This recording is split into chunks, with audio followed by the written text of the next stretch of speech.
बिस्मिल्लाहिर्रहमानिर्रहीम, अस्सलाम वालेकुम। मेरा नाम ज़ैनुल आबिदीन मेमन है। मैं डिप्टी कमिश्नर हैदराबाद आप सबसे मुखातिब हूँ।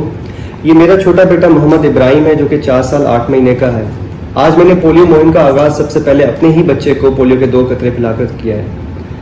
मैं आप सबसे गुजारिश करना चाहता हूँ कि आप सब जानते होंगे कि पिछले 3 महीनों में पोलियो का वायरस मुसलसल हैदराबाद में पॉजिटिव पाया जा रहा है। अगर यही सिचुएशन चलती रही तो आप ये समझें कि पोलियो का जो वायरस है वो हैदराबाद में रेजिडेंट वायरस हो जाएगा, जिसकी वजह से पोलियो का खतरा हमारे ऊपर मुसलसल मंडराता रहेगा। इस खतरे से बचने का सिर्फ एक ही तरीका है, जिसको कहते हैं कंप्लीट एंड एब्सोल्यूट इम्यूनाइजेशन।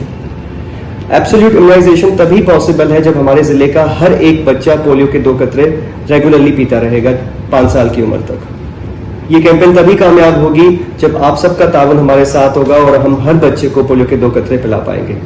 लिहाजा 3 से 10 जून तक जो कैंपेन आगाज करने जा रही है, मैं यही आप सबसे गुजारिश करूंगा कि लाजमी अपने बच्चों को पोलियो के 2 कतरे पिलाएं। ऐसी कोई हरकत ना करें जिससे कोई भी बच्चा रह जाए या उसको छुपाया जाए, क्योंकि जब तक पोलियो की ये लानत पाकिस्तान पे रहेगी, ना हमारा मुल्क आगे बढ़ पाएगा, ना हमारी मईशत इंप्रूव होगी, ना ही हमारे पासपोर्ट की कोई वैल्यू होगी। लिहाजा मैं आप सबसे गुजारिश करता हूँ कि आइंदा आने वाली पोलियो मुहिम में हम सबका भरपूर साथ दें, ताउन करें, ताकि हम मिलकर हैदराबाद को पोलियो फ्री बना सकें। बहुत बहुत शुक्रिया।